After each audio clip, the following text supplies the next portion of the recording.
যখন যেই সরকার, যেই দল ক্ষমতায় আসে, সেই দল তার মতো করে ইতিহাস রচনা করে। পাঠ্যসূচিতে যে বইগুলো থাকে তার কোনোটাতেই ভাষা আন্দোলনের প্রকৃত ইতিহাস নেই। আমাদের স্বাধীনতা সংগ্রাম বা মুক্তি সংগ্রামের প্রথম যেই সোপান, সেটা আমাদের 52 ভাষা আন্দোলন। তারই ধারাবাহিকতায় 6 দফা, 69-এর গণ অভ্যুত্থান এবং দেন 71-এর মুক্তিযুদ্ধ।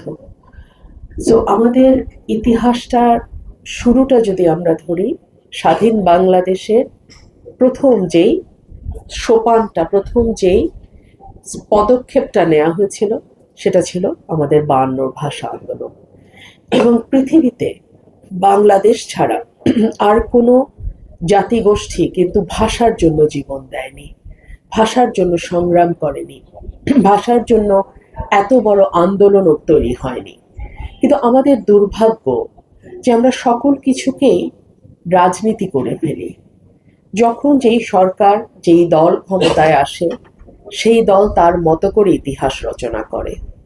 সেজন্য আমরা ইতিহাসে হয় দেবতা, না হয় ইবলিস, এই দুটার মাঝখানে সাধারণ মানুষ, দোষে গুণে মানুষের চরিত্র আমরা পাই না।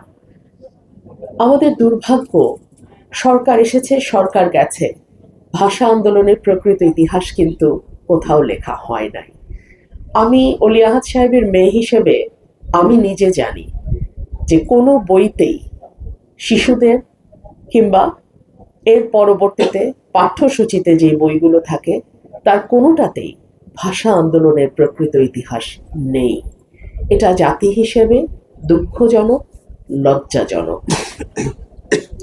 আমার মনে পড়ে আমি যখন ছোট ছিলাম, হোসেন মোহাম্মদ এরশাদ তখন ক্ষমতায়, এবং আমার বাবা ইত্তেহাদ পত্রিকার প্রকাশক এবং সম্পাদক ছিলেন।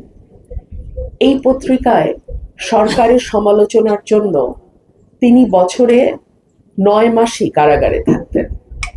আমার ছোটবেলাটা কেটেছে ঢাকা সেন্ট্রাল জেল আর আমার বাসা, এর মধ্যে। আমার মা ছিলেন টিচার্স ট্রেনিং কলেজের প্রিন্সিপাল। আমার মা আমাকে বইমেলা হলেই নিয়ে যেতেন বইমেলায়। আমি দেখতাম বাবা কারাগারে, কিন্তু বইমেলায় আমার বাবার বিশাল আবক্ষ, একদম মাথা থেকে পা পর্যন্ত একটা বড় পোর্ট্রেট ছবি সেখানে থাকতো। এরপরে যখন দলীয় সরকার আসা শুরু করলো, আওয়ামী লীগ, বিএনপি, বিএনপি, আওয়ামী লীগ, এরপরে আর আমি ভাষা আন্দোলনের সত্যিকারের যারা নায়ক তাদের ছবিটাকে ধীরে ধীরে ধীরে ধীরে মুছে যেতে দেখলাম। এটা জাতি হিসেবে আমাদের জন্য লজ্জার। আমি আশা করব বাংলাদেশের রাজনীতি 5ই অগস্টের পরে একটা নতুন রূপ পেতে চলেছে। অন্তত মানুষের মধ্যে আগ্রহ তৈরি হয়েছে, তরুণ প্রজন্মের মধ্যে রাজনীতির বিষয়ে আগ্রহ তৈরি হয়েছে। এটা আমাদের জন্য একটা আশার বাণী। আশা করব বাংলাদেশে বিনির্মাণে যাদের ভূমিকা আছে, যাদের হাত ধরে আজকে বাংলাদেশটা এতদূর এসেছে, তাদের প্রত্যেককে তার তার প্রাপ্য সম্মান বুঝিয়ে দেয়া, তাদের প্রত্যেককে নাম যার যতটুকু ভূমিকা তার ততটুকু স্বীকৃতি ইতিহাসে থাকবে, এটুকুই আমি আশা করি।